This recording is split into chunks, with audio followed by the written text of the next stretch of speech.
नमस्कार दोस्तों, स्वागत है आपका अमृत भक्ति ज्ञान यूट्यूब चैनल में। क्या आपने कभी सोचा है कि मंदिर रात में बंद होने के बाद अंदर क्या होता है?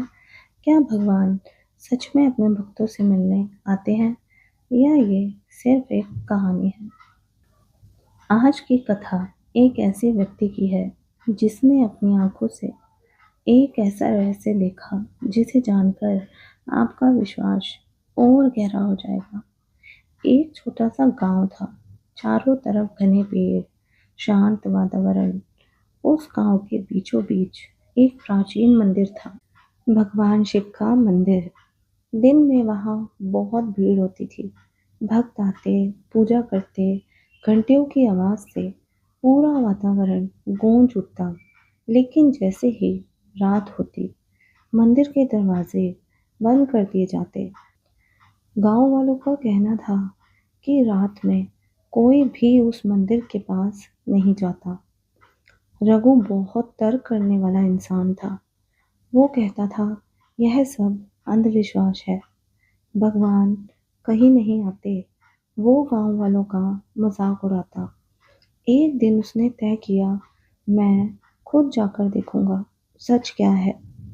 गांव वालों ने उसे रोका, मत जाओ, ये ठीक नहीं है। लेकिन रघु नहीं माना। उसने कहा, आज रात मैं मंदिर में ही रहूंगा।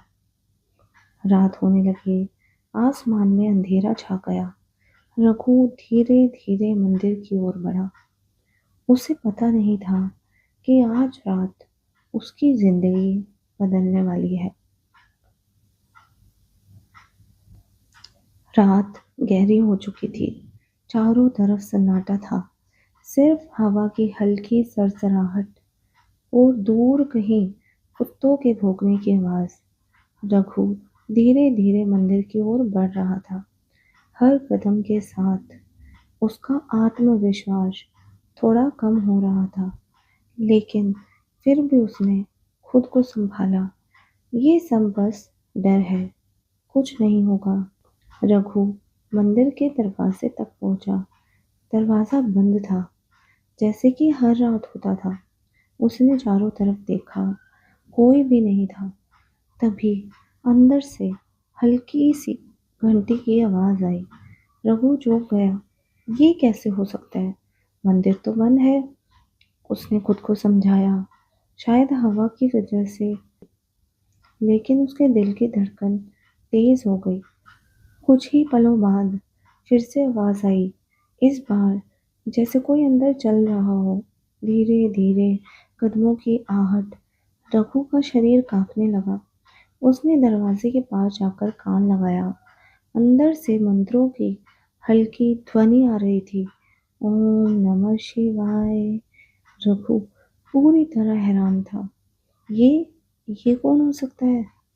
अब रघु के सामने दो रास्ते थे, भाग जाए या सच जानने के लिए अंदर जाए। उसका डर कह रहा था, यहाँ से निकलो। लेकिन उसकी जिज्ञासा कह रही थी, आज सच जानकर ही जाऊंगा। उसने गहरी सांस ली। जैसे ही रघु ने दरवाजे को छुआ, दरवाजा अपने आप खुल गया। अंदर से तेज रोशनी बाहर आई। रघु कुछ पल के लिए वहीं खड़ा रहा।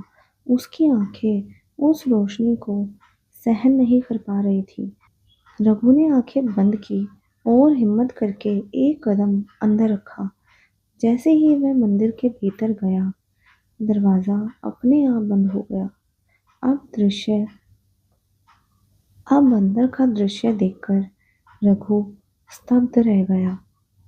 मंदिर जो दिन में साधारण लगता था, अब पूरी तरह बदल चुका था।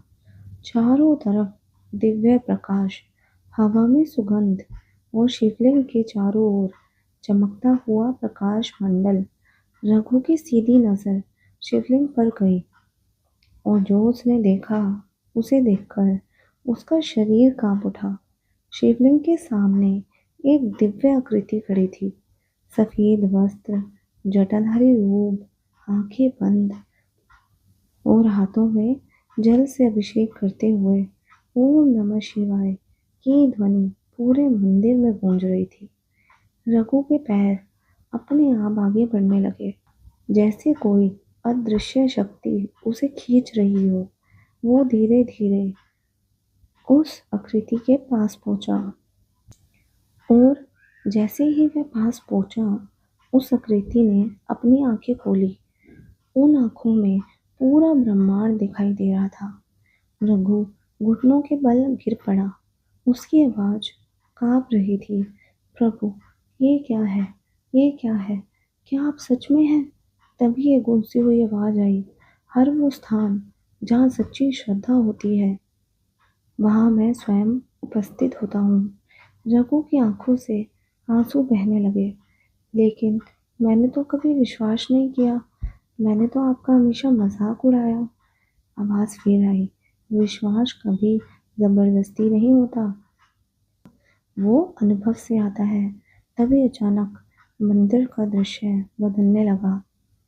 रघु को अपने जीवन के हर पल दिखने लगे, जहाँ उसने दूसरों का मजाक उड़ाया, जहाँ उसने घमंड किया, जहाँ उसने सच्चाई को नजरअंदाज किया। रघु रोने लगा, मुझे माफ कर दीजिए प्रभु। तभी वह दिव्य प्रकाश धीरे धीरे शिवलिंग में समाने लगा और आवाज आई, जब मन साफ होता है तभी सच्चा दर्शन होता है। अचानक सब कुछ शांत हो गया। रोशनी खत्म, आवाज बंद। रघु अकेला खड़ा था। सुबह की पहली किरण मंदिर में आ रही थी। दरवाजा खुला, गांव वाले अंदर आए। उन्होंने देखा, रघु शिवलिंग के सामने बैठा है। आंखों में आंसू हैं, चेहरे पर शांति है। अब वही रघु जो कभी भगवान को नहीं मानता था, हर दिन सबसे पहले मंदिर जाता और सबसे अंत में बाहर आता। उस दिन के बाद उसने कभी किसी की आस्था का मजाक नहीं उड़ाया, क्योंकि उसने सच देख लिया था। अगर ये कहानी आपको पसंद आई हो तो चैनल को लाइक करें, शेयर करें और कमेंट्स में ओम नमः शिवाय ज़रूर लिखें। धन्यवाद।